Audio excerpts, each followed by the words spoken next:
মুক্তিযুদ্ধ আমাদের অহংকার, বীর মুক্তিযোদ্ধারা আমাদের প্রেরণা, গৌরবের ধন। আমরা পথ চলি মহান মুক্তিযুদ্ধকে বুকে ধারণ করে। পথ চলতে চলতে দিন গিয়ে মাস হয়, মাস থেকে বছর ঘুরতে থাকে রাজনীতি, অর্থনীতি, কূটনীতি সহ সব চাকা। যুগ যুগ ধরে রাজনীতির সংজ্ঞায় যে জনগণই সকল ক্ষমতার উৎস, আদতে সেই জনগণ কতটুকু ভাগ পায় রাজনৈতিক চর্চায়? নতুন নতুন জোট, রাজনীতির মেরুকরণ, ভোটের খেলায় কি প্রভাব ফেলল?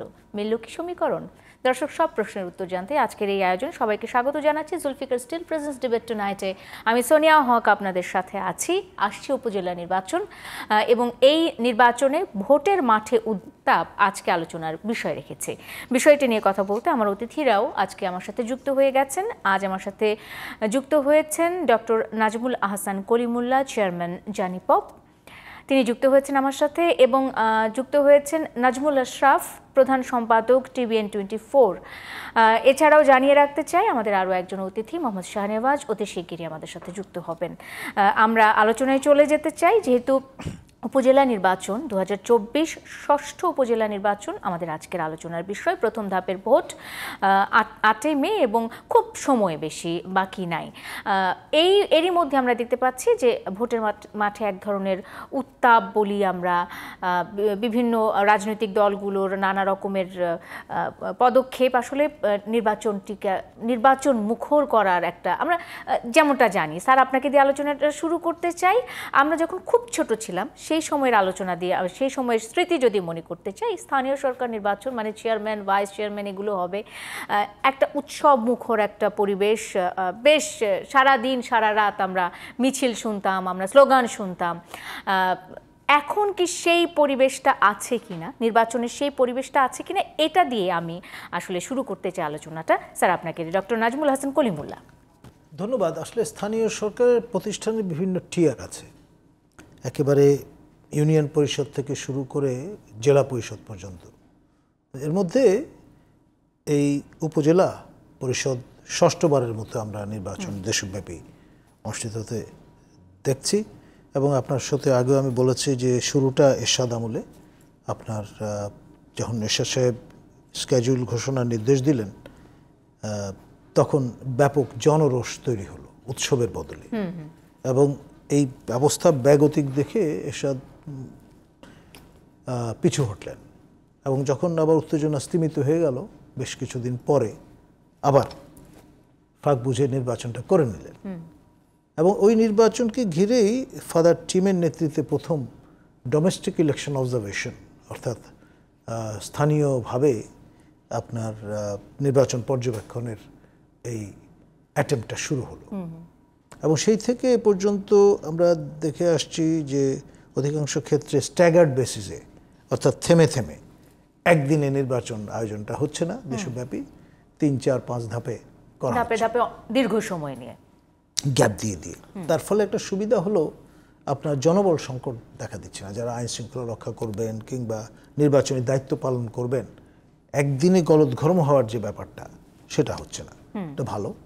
আর আরেকটা বিষয়, সেটা হচ্ছে উৎসব মুখরতাটা একটা সময় ছিল আইডিয়ালি, আপনি যে সময়ের কথা বলছেন, কিন্তু এখন দিন দিন কিন্তু এক ধরনের ইলেকশন ফ্যাটিক ডেভেলপ করে গেছে।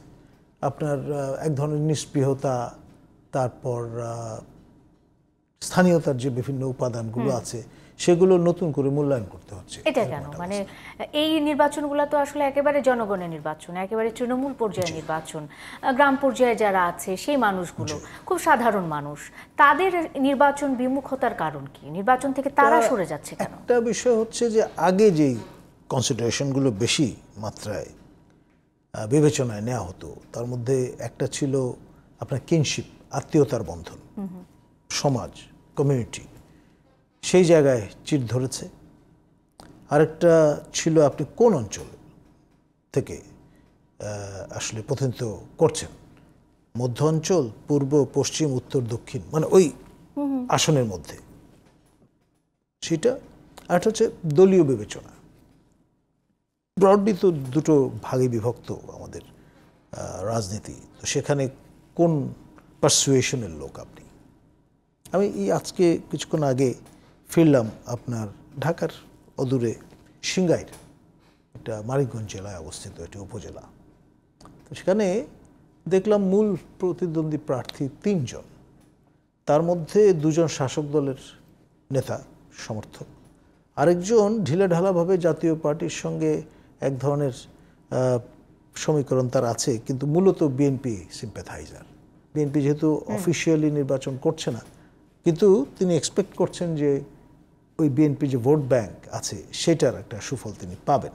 এবং মূল যে প্রতিদ্বন্দ্বী 2 জন শাসক দলের যারা সমর্থক নেতা, তারা আবার একই অঞ্চলের, একই এলাকার, ফলে ভোট ভাগ হয়ে যাওয়ার সম্ভাবনা আছে। এবং তিনি যে অঞ্চলটা প্রতিনিধিত্ব করছেন সেখানে ভোটটা ভাগ হবে না, প্রায় 5টা ইউনিয়ন।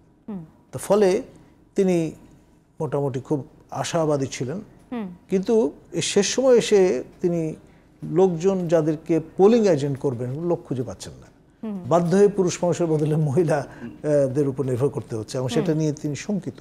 তার লোকজন সেরকম একটা শঙ্কার মধ্যে আছে। এই যে আপনি সরল অঙ্কে ভাবছেন যে 5টা ইউনিয়নের ভোট ভাগ হবে না, কিন্তু আবার যে পাহারা দিয়ে রাখার জন্য যে পোলিং এজেন্ট সিস্টেম, সেখানেই কিন্তু সমস্যা। তো ফলে সরল অঙ্ক নয় বিষয়টা। অবশ্যই আমরা আলোচনায় ফিরবো, তবে এই মুহূর্তে আমাদের সাথে আমাদের আরও একজন অতিথি যুক্ত হয়ে গেছেন, মোহাম্মদ শাহনেওয়াজ, সাবেক নির্বাচন কমিশনার, তিনিও আমাদের সাথে যুক্ত হয়ে গেছেন। মোহাম্মদ শাহনেওয়াজ স্যার, আপনাকে স্বাগত জানাচ্ছি। এবং যেটা বলছিলাম যে ভোটের মাঠে উত্তাপ, আজকে জুলফিকার স্টিল প্রেজেন্স ডিবেট টুনাইটের আমরা শিরোনাম রেখেছি। আমরা উপজেলা নির্বাচন নিয়ে আলোচনা করছিলাম। আমাদের সাথে এরই মধ্যে ডক্টর নাজমুল হাসান কলিমুল্লাহ তার মতামত ব্যক্ত করেছেন। আমি এই অংশে আসলে এইখান থেকে আমি নাজমুল আশরাফের কাছে চলে যেতে চাই। আশরাফ ভাই, আপনার কাছে এবারে উপজেলা নির্বাচনটাকে কোন দিক থেকে, কি অনেকেই বলছে যে এবার একটু ভিন্নভাবে হচ্ছে উপজেলা নির্বাচন, কোন দিক থেকে ভিন্ন মনে হচ্ছে? হ্যাঁ, ভিন্নতা তো আছেই। এই ভিন্নতার কথা তো সরকারি দলই মানে বারবার বলছে। যেমন 7ই জানুয়ারি নির্বাচন যেহেতু বিএনপি সহ অনেকগুলো দল বর্জন করেছে এবং আওয়ামী লীগ সহ কিছু দল অংশ নিয়েছে, সেটি প্রতিদ্বন্দ্বিতামূলক হবে না, সেই আশঙ্কায় তারা দলের একাধিক প্রার্থীকে অনুমতি দিয়েছে।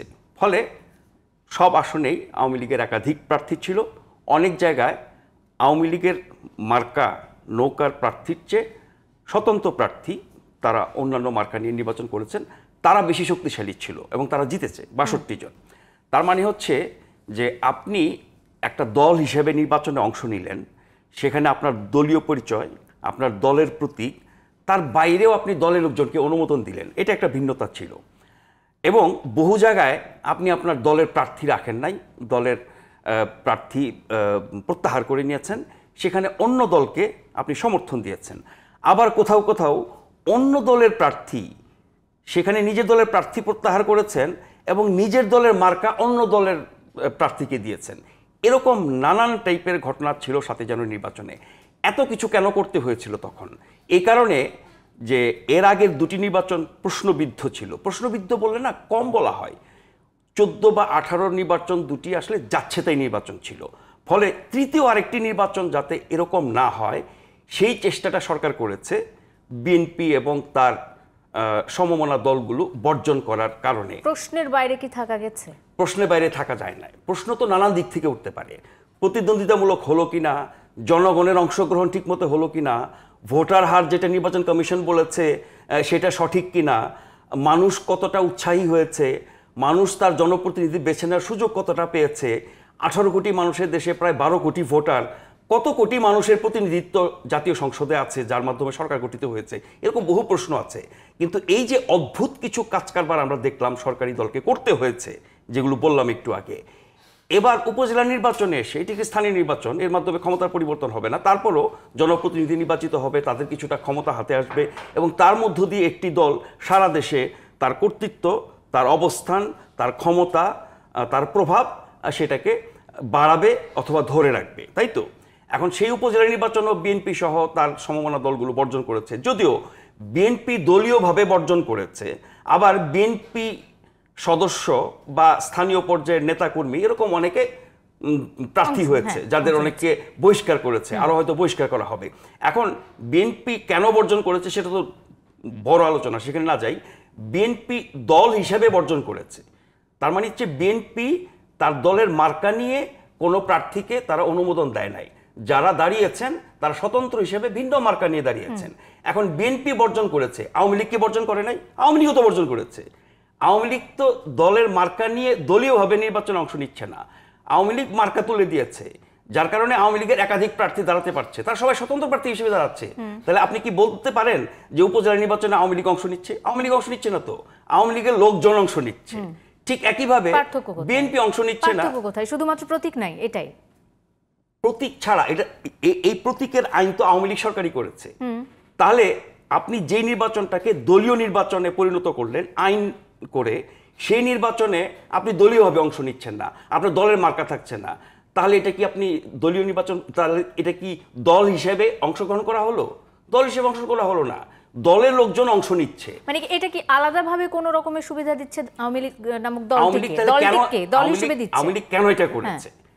যদি বিএনপি অংশ নিত, বিএনপি তার দলীয় প্রতীক নিয়ে অংশ নিত, বা আরো যেসব দল আছে, টুকটাক অনেক দলই আছে, কিন্তু মূল প্রতিদ্বন্দ্বিতা তো বিএনপির সাথে হয়, তাহলে আওয়ামী লীগ ঠিকই দলীয়ভাবে প্রতীক নিয়ে প্রতিদ্বন্দ্বিতা করত, তখন তাকে লড়তে হতো বিএনপির সাথে। এখন বিএনপি বা অনেক দল আসে নাই, এখন 7ই জানুয়ারি নির্বাচনের মতো এটাকেও নিজেদের মধ্যে একটা প্রতিদ্বন্দ্বিতা দেখাতে হবে, এবং তার মধ্য দিয়ে যাতে ভোটের হার বাড়ে, মানুষের আগ্রহ বাড়ে, এবং একটা জমজমাট পরিবেশ পরিস্থিতি তৈরি হয়, যেটা আপনি শুরুতে বলছিলেন নির্বাচনের পরিবেশ, স্থানীয় নির্বাচনে আমরা যেমনটা দেখে আসছি ছোটবেলা থেকে, সেই বাস্তবতা এখন নাই। আর আমাদের গত 15 বছরের জাতীয় এবং স্থানীয় নির্বাচনের যে বাস্তবতা, নির্বাচন যে পর্যায়ে এসে ঠেকেছে, নির্বাচন, গণতন্ত্র, যা কিছু বলেন সবকিছুই মানে যেই পর্যায়ে নেমে গেছে, সেখানে মানুষের আগ্রহ এতটা থাকার কথা না। হ্যাঁ, আমরা প্রতিদিন আপনাদের টেলিভিশন সহ বিভিন্ন টেলিভিশনে খবর দেখি, অমুক জায়গায় মিছিল হচ্ছে, অমুক জায়গায় প্রচার হচ্ছে, প্রার্থীরা ভোটাররা কথা বলছেন, জমে উঠেছে। এই যে টেলিভিশনের পর্দায় আমরা যতটুকু দেখি, বাস্তবতা তার চেয়ে নিশ্চয়ই অনেক বেশি। তাই বলে সারা দেশে প্রায় 500 উপজেলায় যে নির্বাচন হচ্ছে, সেখানে যেরকম অবস্থা হওয়ার কথা, বা সব দল অংশ নিলে প্রতিদ্বন্দ্বিতামূলক হলে পরে যেরকম অবস্থা হতো, সেরকম অবস্থাটা হয় নাই।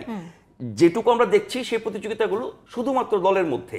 এখন দলের মধ্যে আবার যাতে যে কেউ দাঁড়াতে না পারে, যদিও আইন সেটা পারমিট করে, আপনি মন্ত্রীর ছেলে না, আপনার এমপির বোন, আপনার নাগরিক অধিকার আছে, আপনি প্রার্থী হতে পারেন। কিন্তু আওয়ামী লীগ সন্তানদেরকে প্রথমে বলেছে স্বজন বললে অনেক বড় পরিধি, এটাকে নিয়ে আসলো পরে কি স্বামী স্ত্রী সন্তান, তার মানে একজন ফার্স্ট ফ্যামিলির মেম্বাররা কেউ হতে পারবে না। কেন হতে পারবে না?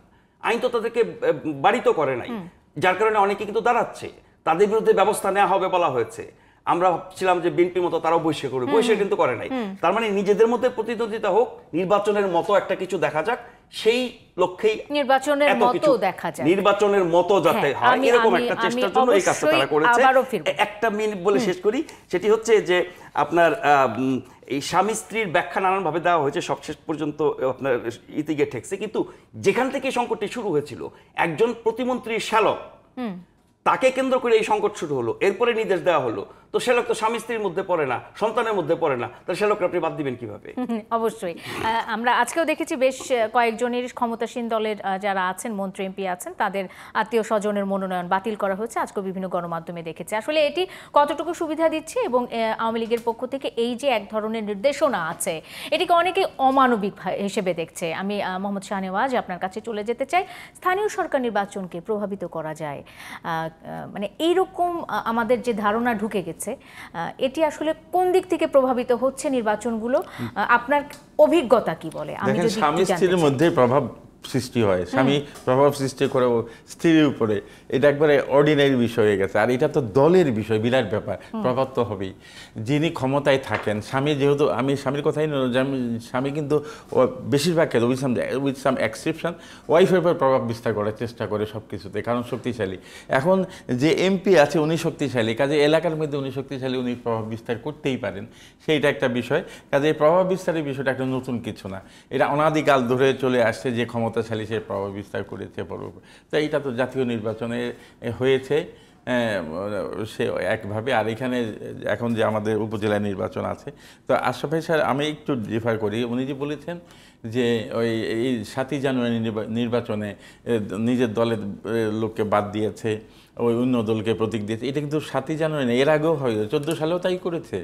তাই যখন বিএনপির সাথে কোনোটা মিলাতে পারবেন না। আচ্ছা, আমি যেটা বলছি, আসন ভাগাভাগি, আপনার সমঝোতা, যে অদ্ভুত কায়দায় হয়েছে এরকমটা এর আগে কখনো আচ্ছা, তো হয়নি। আমি যেটা বলছি 14 সালে তো আমি ইলেকশন কমিশনার ছিলাম, সেই সময়ও দেখা গেছে জোট ছিল 14 দলীয় জোট, যেটা সেইখানে কিছু ছেড়ে দিয়েছে, কিছু এই যে আমাদের মেনন সাহেব সহ আরও ইমরান সাহেব সহ অনেককেই তার আওয়ামী লীগের প্রতীক দেওয়া হয়েছিল, কাজে প্রতীক আগে হয়েছে, নিজেকে ফিরে নিজের দলের যে প্রার্থী সেকে সরিয়ে নেওয়া হয়েছে, এটা আগে হয়েছে। তো এক একজনে এক এক মানে মানুষের বুদ্ধি বাড়ে, পলিটিশিয়ানদের বুদ্ধি আমাদের চেয়ে একটু আরও বেশি, তারা অনেক বুদ্ধিতে কাজ করে, কাজেই আসলে ঘটনা এক জায়গাতে। এবার ওই যে অন্য দলকে প্রতীক দিয়ে নিজের প্রার্থী সরিয়ে নেওয়া হয়েছে, মানে নৌকার প্রার্থী সরিয়ে নেওয়া হয়েছে, অনৌকার প্রার্থী কিন্তু ঠিকই রয়ে গেছে। না, সেটা তো আছেই, কারণ ওটা তো ওপেন করে দিয়েছে, একটা নৌকার প্রার্থী দিয়েছে, আর অন্যান্য দলে অন্যদেরকে বলছে তোমরা দাঁড়ালে আমাদের কোনো আপত্তি নেই, তোমাদের কোনো ব্যবস্থা নেব। তারা দাঁড়িয়েছে, 62 জন হয়েছে, তাতে অনেক কিছুই অর্থ তো করে। এটা অর্থ এই দাঁড়ায় যে সঠিক নির্বাচন, সঠিক প্রতীক সঠিক লোককে দেওয়া হয়েছিল দলের পক্ষে থেকে, অথবা দলের পক্ষে যাকে দিয়েছে তার চেয়ে যে দলের পক্ষের হয়ে নির্দলীয় হিসাবে সে আরও পপুলার কিনা, তাহলে বিচার বিশ্লেষণ ঠিক ছিল কিনা, এগুলো তাদের ব্যাপার, দলের ব্যাপার, এগুলো হয়েছে। মানে এখানেও তো স্যার আসলে একটু যুক্ত যদি করি যে এখানেও তো এক ধরনের সূক্ষ্ম মেকানিজম করা হয়েছে যে যে ব্যক্তিটি বা যে প্রার্থীটি আসলে দুর্বল, স্বতন্ত্র থেকে দুর্বল, তাকেই দেয়া হচ্ছে নৌকা প্রতীকটি, যাতে করে সে যদি না হেরেও যায় দলের কোনো ক্ষতি হবে না, যে জিতছে সেও তো আওয়ামী লীগ, এমনটাই তো ধারণা করা হচ্ছে। কিন্তু এইভাবে ব্যাখ্যা করে প্রমাণ করা যাবে না, ধরে নিতে হবে ওই এলাকায় আমার যে সবচেয়ে আমার দলের যে আমি সবচেয়ে ভালো প্রার্থী তাকিয়ে দিয়েছি, এটা তো মানে এটা ধরে নিতে হবে, আমরা কল্পনা করার কোনো সুযোগ নেই। এখন দেখা যাবে ফরিদপুরে খুব প্রভাবশালী একজন, এবং প্রধানমন্ত্রী নিজে গিয়ে পরিচয় করিয়ে দিয়ে এসছেন, তিনি ফিল করেছেন। হ্যাঁ, তো সেটা কি ওইটাও কি অ্যাক্টিং হয়েছে, ওইটাও কি ক্যামোফ্লেজ করা হয়েছে, এগুলো অনেক কিছু আছে। তো এইসব আসলে যেটা হয় বিরাট দলগুলোর, এটা বিএনপি বলেন আওয়ামী লীগে বলেন, তারা যখন নমিনেশন দেয় অনেক কিছু বাছাই করতে গিয়ে হয়তো স্থানীয়ভাবে যে পপুলার তাকেও মিস করে যায়, এটা অনেক প্রমাণ আছে। তো এই জন্য দেখা যায় যখন ওপেন করে দেওয়া হয় দলীয় মানে ভোটাররা যারা ভোট দিয়েছেন, যারা দেননি অথবা যাদেরকে বাধা দেওয়া হয়েছে সেটার কথা আলাদা, যারা দিয়েছেন তারা সঠিক তাদের এলাকার সঠিক লোকটাকে দিয়েছেন, এইটাও আমরা চিন্তা করার কোনো অনেক ওয়ে আছে। তো যাই হোক, এখন যে জাতীয় আমাদের ইলেকশনের সময় যে আশরাফ যেটা বললেন যে কাউকে বাধা দেওয়া, যে তুমি ইলেকশন করতে পারবে না, এটা ফান্ডামেন্টাল রাইটে আঘাত করা, কারণ এটা তো পারবে না, আমি আমার অধিকার আছে, আমি নির্বাচন করতে পারবো, আমাকে তুমি আটকাবা কেন, এটা তো পারবো না, আমাকে নমিনেশন না দাও, নমিনেশন তো কাউকেই দেয়নি আওয়ামী লীগ, সে কারণে দলীয় ব্যবস্থাও নেওয়া হয়নি। সেই তো আমাকে নমিনেশন, কিন্তু আমাকে আটকাতে পারবে না, এটাকে ফান্ডামেন্টাল রাইটের এগেনস্টে হয়ে যায়, কারণ আমি আমাদের অধিকার দাঁড়ানো, আমি পড়ার অধিকার, চাকরির অধিকার, ইলেকশনে দাঁড়ানোর অধিকার, এগুলো আমার কনস্টিটিউশনেই আছে। তো এগুলো বাধা দেওয়া দিয়ে আরও হাস্যস্কর বিষয় হয়েছে, যেটা হলো যে এখন আবার এগুলো আমি আগে এক জায়গায় বলেছিলাম যে এগুলো প্রত্যেকটা কিন্তু এক একটার এক এক চরিত্র। হ্যাঁ, মানে প্রত্যেকটা কেস যারা এই এমপির আত্মীয় যারা দাঁড়িয়েছে, বিশেষ করে ছেলে ভাই দাঁড়িয়েছে, সেগুলো এক এক জায়গায় আত্মীয়। বগুড়া একটা শুনেছি মহিলা, ওনার ভাই এবং ছেলে দাঁড়িয়েছে, ছেলেই প্রথম দাঁড় করিয়েছে সেফটির জন্য হয়তো, কিন্তু ভাই কিন্তু আগেই ছিল, ওই উপজেলা চেয়ারম্যান ছিল, কাজে তাকে আটকাবার পথ নাই, ভাই হলেও আটকাবার পথ নাই। ওদিকে সবশেষ সঙ্গে তো ভাই বাদ পড়ে গেছে, না বলছি আটকাবার পথ নাই, সে আগে থেকেই তো আসছে, এমন না যে নতুন করে ঢুকিয়ে দেওয়া হয়েছে। নোয়াখালীতে ওয়াইফ ছিল উপজেলা চেয়ারম্যান এমপি সাহেবের, এখন তার ছেলেকে এটা বেশি করা হয়েছে। সুবর্ণচরে ওই যে উপজেলা, সেখানে তারা ছেলেকে এখন দেখতে হবে, ছেলে যদি অনেক বড় কেরিয়ার থেকে থাকে পলিটিক্যাল, তাহলে দুকালে কি অসুবিধা আইনগত। স্যার একটু যদি যুক্ত করি, সেটা হলো যে ডামি শব্দটার সাথে সরকার দলীয় যারা আছেন তাদের অনেক মানে তারা আসলে পছন্দ করেন ডামি শব্দটা কি, আসলে ডামি শব্দ কেন আমরা ইউজ করি। আমি যদি একটু ব্যাকআপ প্রার্থী হিসেবে বলি, হ্যাঁ, তো সেক্ষেত্রে সরকারি দলই বলেছে, হ্যাঁ, তো সেক্ষেত্রে আসলে বিভিন্ন জায়গাতে এমনটা দেখা গেছে, তারা যুক্তি দেখিয়েছে সেটি হলো যে যাতে আসল প্রার্থীর নমিনেশন কোনো কারণে বাতিল না হয়ে যায়, এই জন্য একজন ব্যাকআপ প্রার্থী তারা রেখেছেন বা ডামি প্রার্থী তারা রেখেছেন। যখন দেখা গেছে তার নমিনেশন ক্লিয়ার হয়ে গেছে, তখন সেই ব্যাকআপ প্রার্থীকে সরিয়ে নেওয়া হয়েছে। এটি কতটুকু মানে যুক্তিযুক্ত? বলে যাদেরকে অ্যালাউ করা হয়েছে তারা তো সবাই নির্বাচন করেছে এবং অনেকে জিতেছে। হ্যাঁ, কিন্তু উপজেলা নির্বাচনে দামি প্রার্থীর কোনো বিষয়ই নাই। দামি প্রার্থী ওই যে মানুষের টক শোতে আমরা বলি দামি প্রার্থী অথবা পলিটিশিয়ানরা বলে দামি প্রার্থীর কোনো বিষয় নেই। দামি প্রার্থী কোথায়? জাতীয় নির্বাচনের সময় দেখেন তারা এমন কোনো প্রার্থী দেখেন আমার প্রার্থী ফেল করে মানে যদি দাঁড়াতে কোনো কারণে যদি হয় অনুপযুক্ত হয় তাহলে দাঁড়া করবো, সেগুলো দামি প্রার্থী বলা হবে। অথবা যখন আমার প্রার্থী ঠিকঠাক আছে আমি সরে যাব, এই ধরনের ঘটনা জাতীয় নির্বাচনে হয়নি। জাতীয় নির্বাচনে যেটা হয়েছে সেটা হলো যে আমি প্রার্থী আমি দিয়েছি, সাথে সাথে আমার প্রার্থী আমার যেহেতু একটা বড় দল আমি বলেছি তোমরাও দাঁড়াতে পারো। আর যেহেতু বিএনপি আসেনি, বিএনপি না আসাতে যেটা একটা গ্রহণযোগ্য নির্বাচন দেখাবার জন্য যে যদি আরও কিছু দাঁড়ায় তাহলে মানে ইলেকশনটা দেখবে, মানুষ দেখবে ইলেকশনে ভোট দিচ্ছে। দেখেন এইটা তো বাস্তব কথা যে মানে আমাদের আওয়ামী লীগ এবং বিএনপি যে কোনো একটা দলেই না দাঁড়ালে ইলেকশনটা অর্থহীন হয়ে যায়।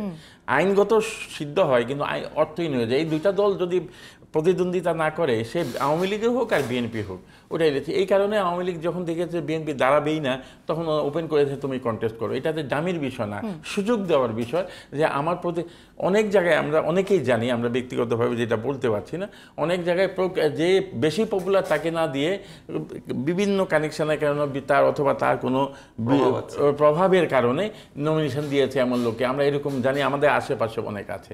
তো সেখানে দিয়েছে, তো যখন তাকে ওপেন করে দিয়েছে যে না তুমিও দাঁড়াতে পারবা আরেকজন, তখন সে দাঁড়িয়েছে, এই ৬২টা হয়েছে, এটার এক্সাম্পল। তাহলে কি দাঁড়ায়? আওয়ামী লীগের মতো এত বড় দল, এত সুচিন্তিত একটা বোর্ড হয়, এত জ্ঞানী লোকরা বসেন, এক্স মিনিস্টার, প্রেজেন্ট মিনিস্টার সহ যারা জ্ঞানী লোক, ডক্টর, তারা সঠিক নির্বাচন মানে প্রতিনিধি দিতে পারে নাই, প্রার্থী দিতে পারে নাই। তাহলে ৬২ জন হয় কেন? আরও বেশি হতো। অনেকে তো ভয়ে দাঁড়ায় নেই। যে এটা আমার কথাটা শুনতে খারাপ শোনা গেলো, এটা বাস্তব যে প্রার্থী যখন আওয়ামী লীগের অনেক জায়গায় ভয়ে দাঁড়ায়নি, যে আওয়ামী লীগে দাঁড়িয়ে আমি কি মার খাবো অথবা আমি কি দল থেকে হয়ে যাব, দল থেকে বহিষ্কার করবে না, অনেকে একমত ভয়ের দাঁড়ানোর কারণে। কারণ আওয়ামী লীগের যিনি প্রার্থী, নৌকা মার্কা যিনি প্রার্থী, তিনি বহু জায়গায় কিন্তু আওয়ামী লীগ প্রার্থীদের উপরে চড়াও হয়েছে। এটা তো আছে, এছাড়া আরো আছে। আমরা যে যাই বলুক যে আমরা কিছু করব না, এই যে রেশারেশি হয়ে গেল, এটা কন্টিনিউ করবে। এখন সেন্ট্রালি যার বেশি শক্তিশালী যোগাযোগ ভালো, সে এমপি, সে যদি এমপি নাও হয়ে থাকে, সেও যে এমপি হয়েছে স্বতন্ত্র থেকে, সে তাকে চাপিয়ে রাখবে। এরকম ঘটনা এখনও ঘটছে, আমরা সবাই জানছি। অনেক সময় অনেক এমপি সুবিধা করতে পারছে না, অনেকে এমপি না হয়েও সুবিধা করছে। এই সকল বিবেচনা করে যদি ওপেন করে দিত ৬২ জন ১৬২ জন হয়ে যেত কিনা, আমরা ওটাও সন্দিহান হয়ে পড়ি। স্যার, আমি আসলে ফিরবো আপনার কাছে আরো একটি প্রশ্ন নিয়ে। এই যে প্রভাব বিস্তার করার কথা বলা হচ্ছে, মন্ত্রী এমপি স্বজনরা যাতে প্রভাব খাটাতে না পারে এই জন্য স্পিকারকে এক ধরনের একটি চিঠিও পাঠিয়েছে, ইলেকশন কমিশনের পক্ষ থেকে একটি চিঠি পাঠানো হয়েছে। এই বিষয়টি নিয়ে একটু কথা বলবো। আমি তার আগে একটু চলে যেতে চাই ডক্টর নাজমুল হাসান কলিমুল্লাহ, চেয়ারম্যান জানিপব, তিনি আছেন আমার সাথে। আমি স্যার এই জায়গাতে একটু একটা প্রসঙ্গ উদ্ধৃত করতে চাই, সেটা হলো উপজেলা পরিষদের আসন্ন নির্বাচন সরকারের পাতানো ফাঁদ বলে অভিহিত করেছেন মির্জা আব্বাস। তিনি বলেছেন আরেকটা ফাঁদ, সর্বশেষ ফাঁদ পেতেছে সরকার। তারা বলছে উপজেলা নির্বাচন, এর আগে জাতীয় নির্বাচনেও তারা ফাঁদ পেতেছিল, এমনটাই বলছেন মির্জা আব্বাস। এবং তার উত্তরে জনাব ওবায়দুল কাদের সাহেব আরো একটি মন্তব্য করেছেন, সেটি হলো গণতান্ত্রিক রীতিনীতিকে ফাঁদ মনে করে বিএনপি। আসলে আমি জানতে চাই, ঠিক এই মুহূর্তে গণতান্ত্রিক চর্চার কথা বলছি আমরা ঠিকই, রাজনৈতিক দলগুলো যেরকম অবস্থা কিংবা আমাদের সাধারণ জনগণের যে অবস্থা, সেখানে আসলে গণতান্ত্রিক চর্চার সুযোগটা কোথায় থাকছে? দেখুন, একেবারে সাদা কালো ভাষায় গণতন্ত্র বলতে বোঝায় প্লুরাল স্পেস, একের অধিক মত পথের শান্তিপূর্ণ সহাবস্থান। এবং সেটি স্পেসটা দিন দিন কিন্তু সংকুচিত হচ্ছে, কোনো সন্দেহ নেই। মানুষ আগ্রহ হারাচ্ছে, আর অধোগতি মানগত দৃষ্টিকোণ থেকে যদি দেখেন, যে কারণে নেতিবাচক শোনালেও এক ধরনের ইনোভেশনের আশ্রয় নিতে হচ্ছে শাসক দলকে। এই যে আপনার যাদের দলীয় প্রতীক বরাদ্দ করা হয়েছে, এই ৬২ জন তাদের হারিয়ে দিলেন, মানে কারণ এইভাবে নির্বাচনে প্রতিদ্বন্দ্বিতা করবার স্পেসটা রাখা হয়েছে। তাদেরকে র্যাবো বা বিদ্রোহী প্রার্থী হিসেবে কখনোই আপনার চিহ্নিত করার চেষ্টা হয়নি, কিংবা ডিসকারেজও করা হয়নি। এটা একটা বিষয় যে এর মধ্য দিয়ে যেটা হলো, শাসক দল নিশ্চিত করতে সক্ষম হলো যে এক ধরনের প্রতিদ্বন্দ্বিতা হয়েছে, এবং প্রতিদ্বন্দ্বিতামূলক এবং কোথাও কোথাও রীতিমতো উত্তেজক পরিস্থিতিও কিন্তু তৈরি হয়েছে এই কারণে। এবং তারই একটা ধারাবাহিকতা কিন্তু আমরা এই উপজেলা নির্বাচনে, আমি আপনাকে যে উদাহরণটা দিলাম আজকে দেখে আসলাম আপনার মানিকগঞ্জের সিংগাইরে 3 জন প্রার্থী, এবং তাদের উদাহরণটা আমি ইতিমধ্যে বলেছি আপনাদের। আবার নানান রকম ফেরও কিন্তু আছে আপনার এই চাঁপাইনবাবগঞ্জে, সেখানে ডিসি মহোদয় খুবই আপনার অ্যাটেন্টিভ। ইতিমধ্যে তিনি বেশ নাম কুড়িয়েছেন এক দইওয়ালাকে নাম প্রস্তাব করে জাতীয় পুরস্কার পাওয়ার যে ঘটনাটি, সেটি মাধ্যমে। তো ফলে পরিষ্কারভাবে যে ঘাড় নাড়ানোর সুযোগ কিন্তু রাখছেন না তিনি। বা কুমিল্লায় আপনার যিনি জেলা প্রশাসক, তিনি লম্বা বড় জেলা, 2টি মহকুমা মিলে উত্তর দক্ষিণ মিলে বিশাল জেলা, তো সেখানে যাতে আপনার ব্যত্যয় না ঘটে সেই জন্য পার্সোনাল টাচ দেওয়ার চেষ্টা করছেন। তার যে এডিসি, তারপরে উপজেলা নির্বাহী অফিসার, তাদের নিয়ে রাত বিরতে একসঙ্গে ডিনারও করছেন, মানে রাত 10টা 11টা এরকম সময়। তো এই যে পার্সোনাল টাচ, এটা কিন্তু ম্যাটার করে। এবং তাদের মধ্য দিয়ে যারা এই প্রক্রিয়া আছেন, তারা আবার উপজেলা নির্বাচন কর্মকর্তা, জেলা নির্বাচন কর্মকর্তা, তাদের সঙ্গে কিন্তু ক্লোজ টাচে আছেন। অর্থাৎ যাতে কোনো দায়িত্ব ঘাড়ে এসে না পড়ে এই প্রতিদ্বন্দ্বী এবং প্রতিযোগী প্রার্থীদের এই হাড্ডাহাড্ডি ভাব লক্ষণের কারণে। কারণ কেউ কারোর চেয়ে কম নন, সবাই শাসক দলের আপনার নেতাকর্মী। তো যে যেখানে যতটুকু ক্লাউড তারা মেনটেন করতে পারবেন সেটা তারা এক্সার্ট করবার চেষ্টা করবেন। আর যারা ধরুন বিএনপি করেন অফিসিয়ালি, তারা তো দলের শৃঙ্খলার খড়গ এসে পড়বে, সেই জন্যে প্রার্থী হচ্ছেন না। মৌন সমর্থন যারা করেন, তারা আবার জাতীয় পার্টির সঙ্গে একটা সংশ্লেষ রেখে, মানে নন আওয়ামী লীগ এরকম একটা, কিন্তু খুব একটা মানে সাহসে ভর করে যে আগাতে পারবেন, সেখানেও কিন্তু সমস্যা দেখা দিচ্ছে। পোলিং আপনার এজেন্ট বেসড কিন্তু এই চেক অ্যান্ড ব্যালেন্স সিস্টেম, সেখানে অনেকে পোলিং এজেন্ট হতে রাজি হচ্ছেন না, পুরুষ মানুষ না পেয়ে নারীদের অ্যাপ্রোচ করা হচ্ছে, এরকম পরিস্থিতি কিন্তু আমরা অনেক জায়গায় লক্ষ্য করছি। আমরা একটা বিরতির পরে আসি। বিরতির পরে এসে নিশ্চয়ই আরও কিছু প্রশ্ন আছে, আপনাদের কাছে প্রশ্নগুলোর উত্তর জেনে নিতে চাইবো। একটা বিরতি নিচ্ছে জুলফিকার স্টিল প্রেজেন্টস ডিবেট টুনাইটে, সঙ্গে থাকুন। বিরতির পর স্বাগত আরেকবার। দেখছেন Zulfikar steel presents debate tonight. আমি সোনিয়া হক আপনাদের সাথে আছি। আলোচনায় ফিরতে চাই, নাজমুল আশরাফকে এই অংশে শুরুতেই যুক্ত করতে চাই। বিএনপি নির্বাচন বর্জন, বিএনপি ফাঁদ মনে করছে, এবং এই ফাঁদ মনে করে বিএনপি আসলে নির্বাচন থেকে দূরে থাকছে। এই ফাঁদে তারা পা দিতে চায় না, এমনটাই তাদের দাবি।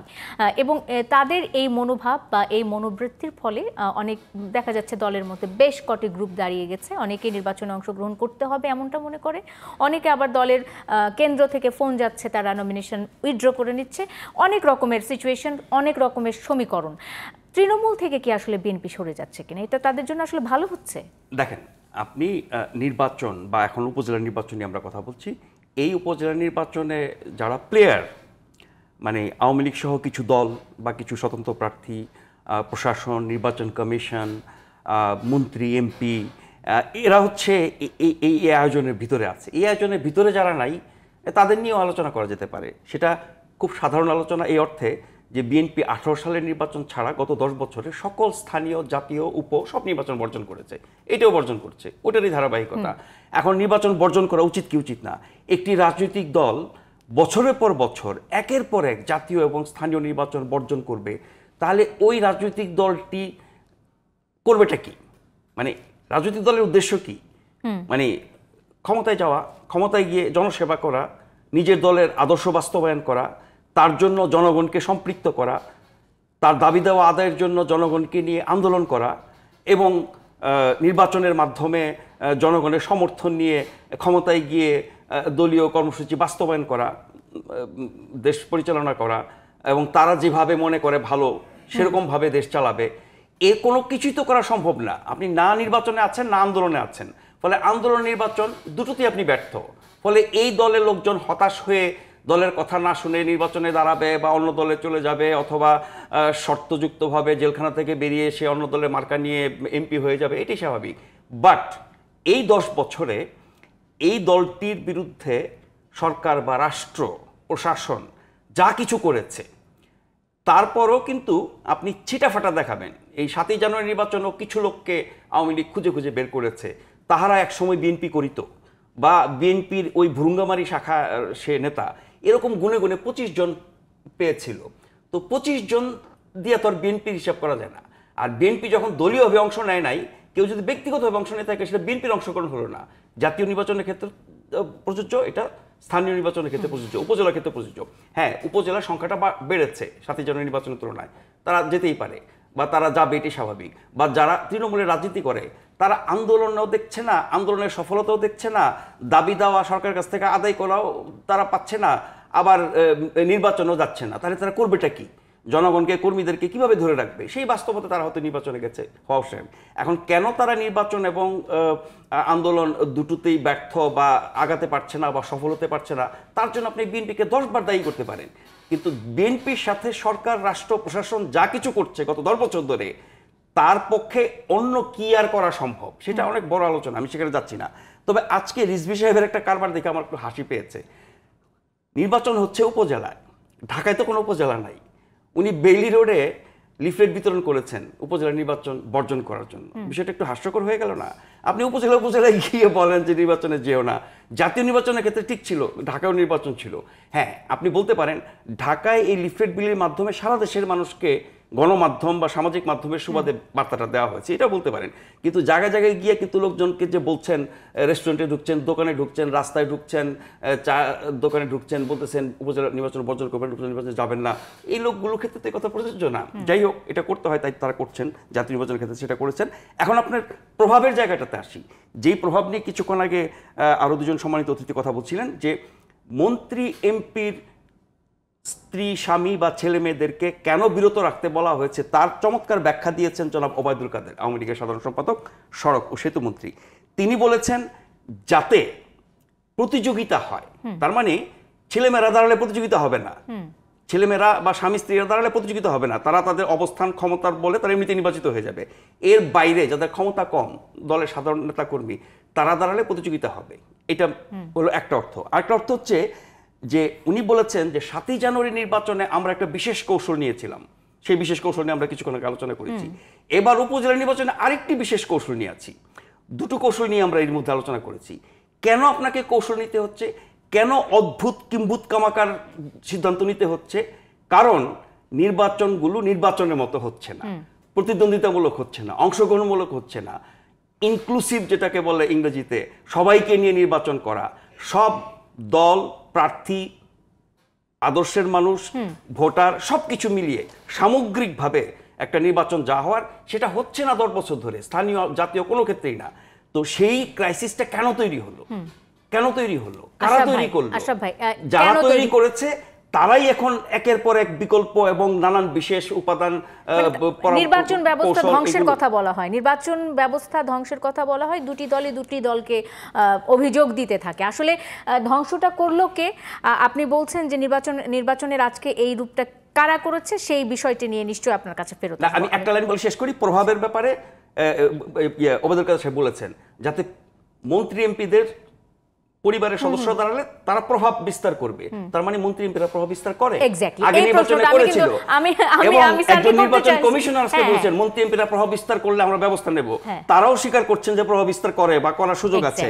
তাহলে আগে নির্বাচনগুলো থেকে প্রভাব বিস্তার হয়েছে। আমি স্যারকে একটু জিজ্ঞেস করি, এই প্রশ্নটাই আসলে ছিল যে স্পিকারকে ইসির চিঠি দিতে হলো, অথচ আমরা জাতীয় ইলেকশনের সময় দেখেছি যে ইসি সেই রকম ভাবে কনফিডেন্টলি বললো যে তারা নির্বাচন করবে এবং তারা নির্বাচন করে দেখালো যে একটা অংশগ্রহণমূলক, প্রতিদ্বন্দ্বিতামূলক একটা নির্বাচন হয়েছে। কিন্তু উপজেলা নির্বাচনে এসে কেন স্পিকারকে চিঠি দিতে হচ্ছে ইসির পক্ষ থেকে? হঠাৎ করে তারা এত অসহায় হয়ে গেল কেন? জাতীয় নির্বাচন একটা খেয়াল করবেন যে জাতীয় নির্বাচন সম্পূর্ণ বাংলাদেশ জুড়ে হয় এবং এইটা পার্ট হচ্ছে, স্টেগার নির্বাচন হচ্ছে। আর জাতীয় নির্বাচনে বিশেষ মানে ক্ষমতাশালী ব্যক্তি হিসাবে কাউকে ট্রিট করা হয় না। হ্যাঁ, কে পারবে কে পারবে না ওর মধ্যে আছে। কিন্তু এই যে উপজেলা নির্বাচনে আচরণবিধিতে আছে বিশেষ মানে ক্ষমতাবান ব্যক্তি, যেমন প্রধানমন্ত্রী, মন্ত্রী, বিরোধী দলীয় নেত্রী, বিরোধী দলের মানে দলের যে নেক্সট ম্যান, সেই আওয়ামী লীগেরও তাই হুইপ টিপ আরম্ভ করে শেষ পর্যন্ত শেষ হয়েছে এটা মেয়র পর্যন্ত। এরা জাতীয় এই উপজেলা ইলেকশনে কোনো রকম প্রভাব বিস্তার অথবা কোনোভাবে ক্যানভাসিং যেটা বলে কোথাও গিয়ে ভোট চাইতে পারবে না, কারো পক্ষে বলতে পারবে না, এগুলো স্পষ্ট করে আচরণবিধিতে লেখা আছে। কিন্তু জাতীয় নির্বাচনে এইভাবে আলাদা করে দেওয়া না। এই জন্য উপজেলাতে এবং এই লোকগুলোই যেগুলোকে যে বিশেষ ব্যক্তি ক্ষমতাবান ব্যক্তি বলা হয়েছে, তারা এই কাজটা বেশি করে। কেউ বলে যে আমার আমি আরেকদিনও ইনডাইরেক্টলি বলছিলাম যে আমার মেয়ে এসছে বিদেশ থেকে, তাকে বাড়ি নিয়ে যেতে হবে, আমার ছেলে আসে, এই করে করে ওই এলাকায় ঢুকবেই, অথবা না ঢুকার অনেক না ঢুকেও ক্যানভাস করতে হবে। কিন্তু একটা ঝামেলা করলে তার উপস্থিতি আর দেখাবার জন্য বেহুশ হয়ে যায়। এবং আমাদের সবচেয়ে বড় হলো রাজনীতিবিদরা যারা পলিটিক্স করেন তারা সবাইকে বোকা মনে করে যে না সবাই ইলেকশন কমিশন বোকা, আমি এই কথা বললে আর ইলেকশন কমিশন ধরতে পারবে না। ইলেকশন কমিশন ধরতে পারে, কয়টা ধরবে? এমন হয় কি এটা আসলে ইলেকশন কমিশনকে সবাই সহযোগিতা করবে, এটা আইনেই আছে, কিন্তু কেউ সহযোগিতা করে না। ইভেন রুলিং পার্টিও যতটুকু দেখায় অতটুকু করে না। কেন? এই যে এখন ওই যে ইয়াতে যাচ্ছে যারা বিশেষ ব্যক্তি যারা আমাদেরকে আচরণবিধিতে তারা যাচ্ছে, কেন ডিরেকশন দেয় না যে তোমরা ওই এলাকায় যাবা না? হ্যাঁ, তোমরা ওখানে গেলে তোমার ক্যানভাসের সম্ভাবনা আছে, যেটা নির্বাচন কমিশন থেকে সরাসরি এলাকায় যাবে না এই কথাটা বলতে পারে না, যেটা কুমিল্লাতে একবার ঘটেছিল, আপনাদের মনে আছে বোধহয়, জাতীয় নির্বাচন বাহার সাহেবের ক্ষেত্রে হয়েছে। সেটাই বলছি, ওই সরাসরি সরানোর কোনো বিধান নাই। নির্বাচন থেকে প্রচারণা থেকে বিরত রাখা আইন আছে, কিন্তু এলাকা থেকে সরবরাহের বিধান নাই। কাজে ওদের বললেও ওটা শুনেন নাই, উনি যদি শুনতেন সেটা ভিন্ন কথা। এগুলো এখন যে দল দাঁড়িয়ে নির্দেশ দেওয়ার সাহস কি ইসির ছিল? সরকারকে নির্দেশ দিবে না। আমি বলি সরকার সহ যত প্রতিষ্ঠান আছে সবাই নির্বাচন কমিশনকে সাহায্য করবে, সহযোগিতা করবে, এটাই হলো আইন এবং এটাই হলো স্বাভাবিক নিয়ম। এটাই মানে আমাদের আগে সংস্কৃতি। ইলেকশন কমিশনের কর্তৃত্ব সেটাও কিন্তু আইন এবং সংবিধান আছে, কিন্তু কতগুলো বিষয় আছে, যেমন এখন এলাকাতে গেলে বলে আমি তো ক্যানভাসে যাইনি, অথচ ক্যানভাসে যাচ্ছে, নিঃসন্দেহে যাচ্ছে। এটা তো আমি কাগজে কলমে দেখাচ্ছি। এটা যদি পার্টি শক্তভাবে বলে যে তুমি যে এলাকার তোমাকে বিরত করা হয়েছে কোনো ক্যানভাস করতে, ওই এলাকায় ওই যেও না, এই কথা পার্টি বলবে না, ফলে তাদের রাজত্ব নষ্ট হয়ে যাবে। তো মানে দলের পক্ষ থেকে, কেন্দ্রের পক্ষ থেকে এক ধরনের নির্দেশনা আছে। এটা বলো, এটা দায় সারা কথা। আমি তার মানে কি দলের উপর কর্তৃত্ব বা নিয়ন্ত্রণ এটি আসলে সবার উপর সমান নিয়ন্ত্রণ আছে। দলের উপর, দলের যেমন রাজনীতিবিদদের উপর নিয়ন্ত্রণ আছে, কিছু কিছু রাজনীতি আবার দলের উপর বেশি নিয়ন্ত্রণ আছে। সেটা এরকমও ঘটনা আছে, এটা কেউ স্বীকার করুক আর না করুক। তো নইলে আপনার যে যখন প্রধানমন্ত্রী অথবা প্রধান ব্যক্তি দলের, উনি যখন বলেছে তোমরা ক্যানভাস করবে না, তোমাদের আত্মীয়জন দেবে না, শুনছে, তাহলে তো ওনার কথা শুনছে না, তাহলে দলের কর্তৃত্ব সম্পর্কে সন্দেহান হয়। আর তাছাড়া যদি আপনার নির্দিষ্ট করে বলে যে সবাই তো আর যাচ্ছে না, যারা যায় উপজেলা নির্বাচনে কিছু কিছু লোক, কিছু ওই যে বিশেষ ব্যক্তি যারা আছে তারা উৎসাহ দেখিয়ে যাচ্ছে, ডাইরেক্টলি যাচ্ছে, একবার নির্দেশ দিয়ে বলে না কেন এই তুমি যাচ্ছ, অথবা যাতে আমরা যেমন জানতে পারি, আমরা পেপার পত্রিকা দেখে নির্বাচন কমিশন তাদের বিভিন্ন মাধ্যম থেকে জানতে পারে। আওয়ামী লীগ এখন ক্ষমতা আছে, তারা কি জানে না তার কোন লোকটা ওই ঘোরাঘুরি করে, কোন লোকটা করে? একটা অ্যাকশন হয়েছে কি, একজন বলছে যদি কথাটা সত্য হয়, আমরা অবশ্য মিডিয়ার মাধ্যমে জানতে হয়েছে, আমি 1,16,00,000 টাকা খরচ করেছি নির্বাচনে, এই টাকাটা আমি অন্য কিছু না করে এই টাকাটা আমি যেভাবে হোক তুলবো। এটা কি কোনো সভ্য দেশে সম্ভব হবে বলা? কিন্তু এটা কোনো অ্যাকশন হয়েছে? ওই এমপিকে কি কোনো ব্যবস্থা নেওয়া হয়েছে অথবা একটা স্ট্রিকচারও কি দেওয়া হয়েছে? বরং আমি বলব নির্বাচন কমিশন একজন চিটাং ডিভিশনের একজন এমপিকে ইয়েই করে বাদ দিয়ে দিয়েছে, প্রার্থীতা বাদই দিয়ে দিয়েছে, আরও 2জনকে ফাইন করেছে। তো এগুলো যেখানে সাপোর্ট দিবে সরকার, সাপোর্ট দিবে, আওয়ামী লীগের সাপোর্ট না, সরকার যেখানে আছে সরকারই সাপোর্ট দিচ্ছে না, তাদের লোকজন নষ্ট হবে। আর এখন যে নির্বাচন করছে, সেক্ষেত্রে স্যার আরেকটু যদি যুক্ত করি, কিন্তু প্রশ্নটা আমি আপনার কাছে রেখে যেতে চাই, সেটি হলো যে যখন মানে ঠিক অবস্থাটা এরকম, সার্বিক পরিস্থিতিটা এরকম, তখন যখন নির্বাচন কমিশন জাতীয় ইলেকশনের সময় বললো যে নিরপেক্ষ নির্বাচন করতে নির্বাচন কমিশন সক্ষম, তখন তাদের এই পরবর্তীতে এই ধরনের ভূমিকা আসলে নির্বাচন কমিশনের ভূমিকাকে নিয়েই প্রশ্ন তোলে কিনা, এই প্রশ্নটা আপনার কাছে থাকলো। আমি একটু স্যার কলিমুল্লাহর কাছে চলে যেতে চাই এবং ওই যে জাতীয় ইলেকশনের সময় একটি প্রশ্ন প্রায়ই আপনাদের করতাম, বিরক্ত করতাম, এখনো আরেকবার করতে চাই, সেটা হলো যে সুষ্ঠু নির্বাচন কে দিবে? নির্বাচন কমিশন দিবে, রাজনৈতিক দলগুলো দিবে, সরকার প্রশাসন, কে দিবে আসলে সুষ্ঠু নির্বাচন? এটা আসলে আপনার একটা কালেকটিভ এন্ডেভার। এককভাবে কোনো স্টেক হোল্ডারের পক্ষে এটা ইনশিওর করা আসলে সম্ভব নয় বাস্তবে, এবং সেই জন্যই বলা হয় একটা শিলমোহর ব্যবহার করেন মানে খামে নির্বাচন কমিশন, নির্বাচন অগ্রাধিকার মূলকভাবেই বিবেচনা করতে হবে বিষয়টাকে, এবং সবাই সহযোগিতা করবেন এটা এক্সপেক্টেড, আইনত নির্বাচন কমিশনের এই সহযোগিতাটুকু প্রয়োজন।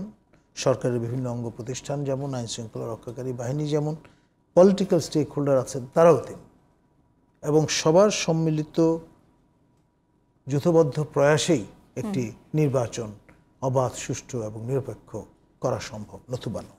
আমরা কি সহযোগিতা দেখতে পাই? পারস্পরিক সহযোগিতাটা আছে? এখন ধরুন ওই কাজীর গরু গোয়ালে আছে কিংবা খাতায় আছে, এই যে হায়াটাসটা, এইটা কোথাও বেশি কোথাও কম, এটাই হচ্ছে বাস্তবতা। সেক্ষেত্রে অংশগ্রহণমূলক নির্বাচন, প্রতিদ্বন্দ্বিতামূলক নির্বাচন এবং নির্ভুল নির্বাচনের যে দাবি আমরা তুলি বা আমরা যে দম্ভ করে বলি যে আমরা নির্ভুল একেবারে সুষ্ঠু নির্বাচন করেছি, সেটি কি আসলে ধোপে টিকে কিনা? দেখুন, আমি মনে মনে যখন কিছু প্রত্যাশা করব, মন কলা খাবো, সেটা তো সবচেয়ে ভালো সাগর কলাটাই খাবো কিংবা বর্তমান কলাটা খাবো। মান দিক থেকে কম প্রত্যাশা করব কেন? অবশ্যই স্যার, সুযোগ হলে আমি আবারও ফিরে আসব। আমি একটু আশরাফ ভাইয়ের কাছে যেতে চাই, সেটি হলো নির্বাচন ব্যবস্থা ধ্বংসের অভিযোগ সবগুলো রাজনৈতিক দল পরস্পরকে দিতে থাকে। নির্বাচন ব্যবস্থা আসলে ধ্বংসটা করলো কে, কখন? গত 10 বছরে, 15 বছরে, 20 বছরে? 15 বছরে, কারণ বিএনপির এক ধরনের অভিযোগ আছে নির্বাচন ব্যবস্থা আওয়ামী লীগ এই 15 বছরে ধ্বংস করার সুযোগ কার ছিল বা কার আছে? ক্ষমতাসীন দলের। তাহলে আপনি যদি প্রথমে অভিযুক্ত করতে যান, নির্বাচন ব্যবস্থাকে ধ্বংস করে নির্বাচনকে প্রহসনে পরিণত করেছে, প্রশ্নবিদ্ধ করেছে, মানহীন করেছে, দেশে বিদেশে নানান রকমের সমালোচনার মুখে ফেলেছে, সেটা সরকারি দল।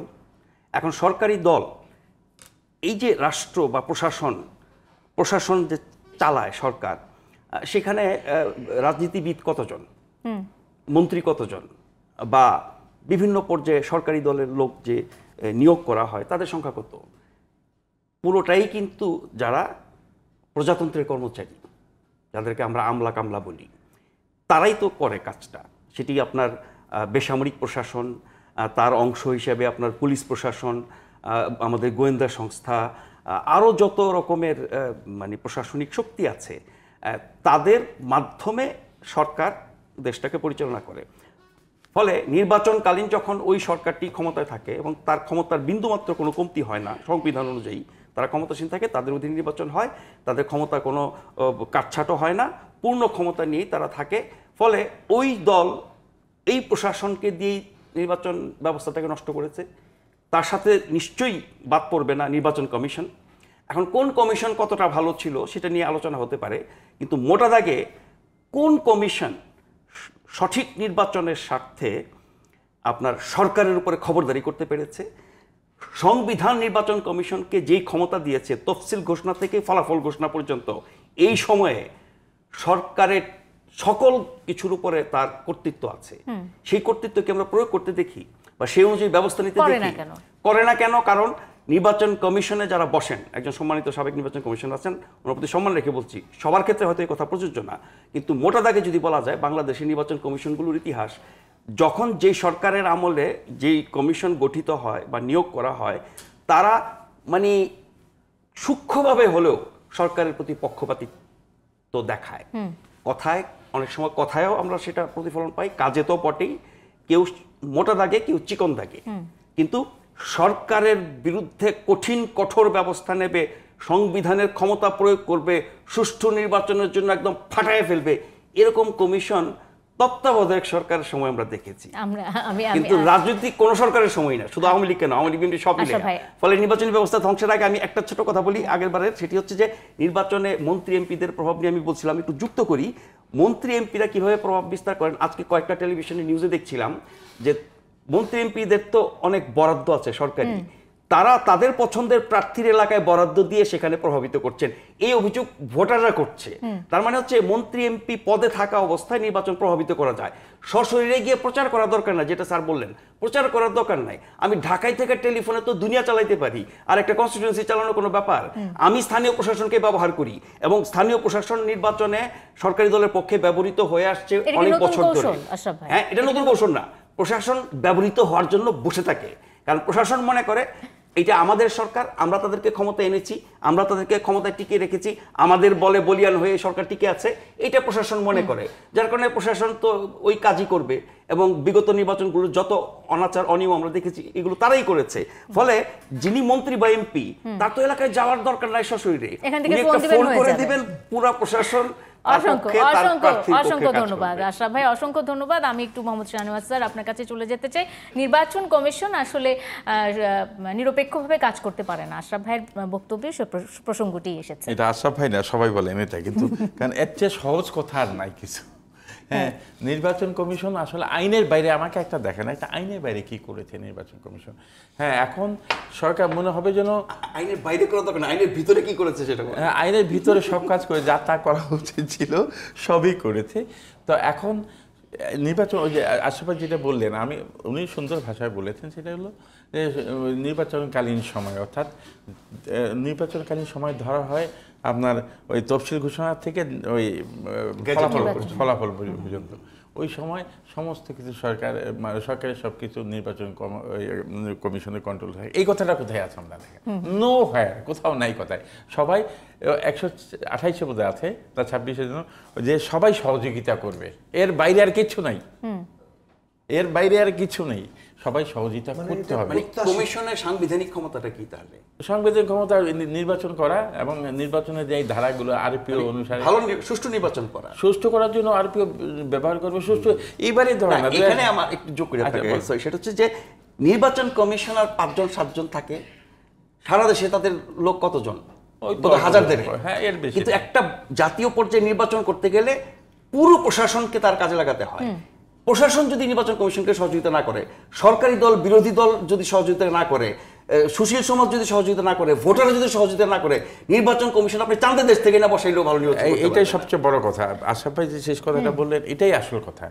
মানে নির্বাচন কমিশনকে সবাইকে সহযোগিতা করতে হবে, কনস্টিটিউশনে আছে। কাজে এর চেয়ে সবচেয়ে বড় আইন হলো গিয়ে কনস্টিটিউশন আমাদের, সেখানে কথা হবে। তাহলে নিয়ম অনুসারে সবাই সহযোগিতা করবে।